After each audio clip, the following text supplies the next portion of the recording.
Dear student, जो उर्दू की class में अपना फर्स्ट पेपर का जिसका नाम है नसर ड्रामा, इसमें ड्रामा के ऊपर अपन आज कुछ जानकारी हासिल करेंगे। उर्दू ड्रामे का फन और उसके अज़ाई तरकीबी पर बहस करेंगे। तो ड्रामा शायरी की कदीम सिनफ है। हिंदुस्तान और यूनान दुनिया की वो दो मुल्क है जहाँ ड्रामे ने पहले आंखें खोली। चुनांचे ड्रामे के असल बीज सबसे पहले यहीं जेर गौर आए भरतमुनि ने हिंदुस्तान में और ड्रामे के मसाइल पर गौर किया और इसकी उसूल वजह की।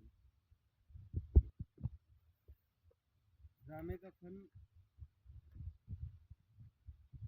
इंसान ने जब भी इशारों, किनायों, हरकतों, सुकनाती लफ्ज़ों से कोई कहानी कहा है तो वो दरअसल उसी ज़िंदगी का अक्स होती है और उसी की तरक्की याफ्ता शक्ल और तजुर्बानी कोशिश ड्रामा है।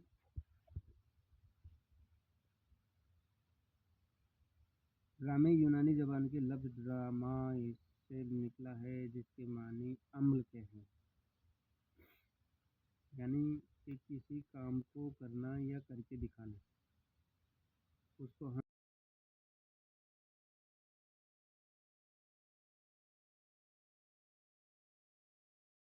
करता है। चुनांचा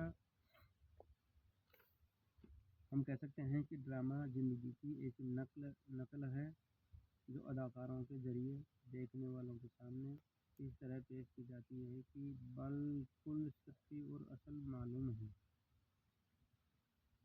मुख्तलिफ फनकारों ने ड्रामे की तारीफ मुख्तलिफ अंदाज में की है।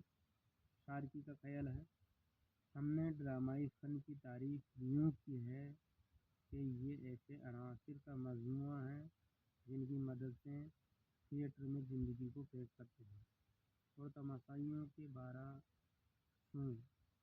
शो के इज्तिमा को हकीकत का धुंधला तस्वुर पेश करते हैं। हग ने ड्रामे की तारीफ यूँ की है, ड्रामा एक आईना है जिसमें फितरत नाक़स होती है और कॉलर्स के मुताबिक ये एक ऐसी सिंफ है अदब है जिसमें ज़िंदगी के हक़ाइक़ और मज़ाहिर को अफ़सास और मुकालमों के वसीले से अमलन पेश किया जाता है। बकौल डॉक्टर अब्दुल हक, असल ये है कि हमारे यहाँ इस फ़न को हक़ीर समझा जाता और यही वजह है कि इसने कोई तरक्की नहीं की। इस तरह मुख्तलिफ मुफ़क्किरों और कदीम अदबा ने इस फ़न की तारीफ़ की है। ड्रामा अदब की एक सिंफ है, लेकिन एक मामले में अदब से बिल्कुल अलग भी है। अदब लफ्ज़ों के बगैर वजूद में नहीं आता, लेकिन ड्रामा ऐसा हो सकता है जिसमें एक भी लफ्ज़ इस्तेमाल न किया गया हो बल्कि इशारों से काम चलाया गया है। ड्रामा अल्फाज से नहीं अमल से बनता है। ये किसी वाक़े को, दास्तान को या किसी किस्से को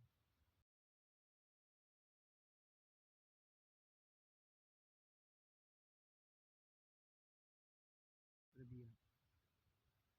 ड्रामे नस्र और नज़म दोनों में लिखे गए हैं, मुख्तलिफ शक्लों में लिखे गए हैं।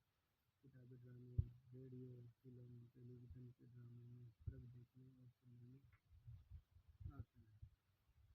ड्रामे अब ये है ड्रामे का इफ्तिताह। प्रोफेसर मसूद हसन रिजवी की तहकीक के मुताबिक उर्दू का पहला ड्रामा वाजिद अफसाना इश्क है, जो राधा कृष्ण की कहानी पर मबनी है। ये ड्रामा महल की चारदीवारी में खेला गया, लिहाजा इसे अवामी हैसियत न हासिल हो सकी। इसी ज़माने में अमानत लखनवी ने इंद्रप्रभा के नाम से एक ड्रामा लिखा, जो प्रोफेसर रिजवी के मुताबिक उर्दू का पहला अवामी ड्रामा है जिसे अवामी स्टेज पर पेश किया गया।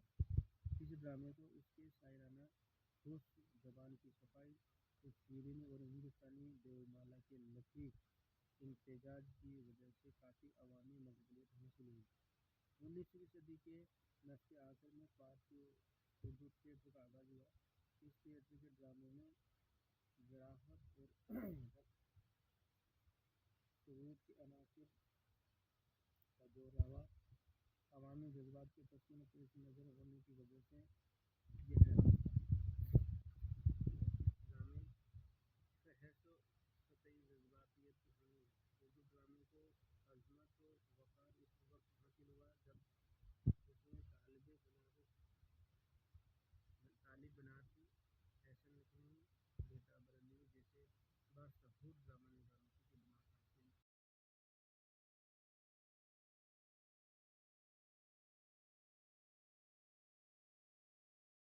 احسن لکھنوی نے شیکسپیئر کے ڈراموں کے آزاد ترجمے خون ناحق، سعید وفا اور گلنار فروغ پیش کر کے اردو ڈرامے کو وسعت بخشی۔ بیتاب بریلوی نے سداما، رامائن، مہابھارت اور فریب جیسے ڈرامے پیش کیے۔ ان ڈرامہ نگاروں کے علاوہ بزرگ لاہوری، حسین منیر ظریف اور رونق بنارسی کے نام اس ضمن میں قابل ذکر ہیں۔ اس میں شبہ نہیں کہ مذکورہ بالا ڈرامہ نگاروں کی کوشش سے اردو ڈرامے کو کافی فروغ حاصل ہوا، مگر فکر و خیال کی پستی، سطحی رومانویت اور حسن و عشق کی فرجی قصوں کی وجہ سے اپنے لیے ادبی دنیا میں کوئی سنجیدہ مقام حاصل کرنے میں ناکام رہا۔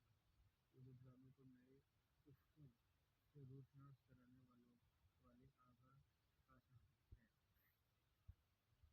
جنہوں نے اپنی فنکارانہ تلخیص اور تخلیقی بصیرت سے اردو ڈرامے کے معیار کو کافی بلند کیا، عوام کی نگاہ کو بلند کیا اور سطحی رومانویت کی جگہ منتقلی پرخوش مسائل کو اپنے ڈراموں میں پیش کیا۔ صفت نے فارسی کمپنیوں اور خود افزودگی سیکھنے کے لیے بہت سے ڈرامے لکھے، جن میں اصل خز، سعید ناز، یہودی کی لڑکی، خواب عشق، رستم شیرا قابل ذکر ہیں۔ Thank you.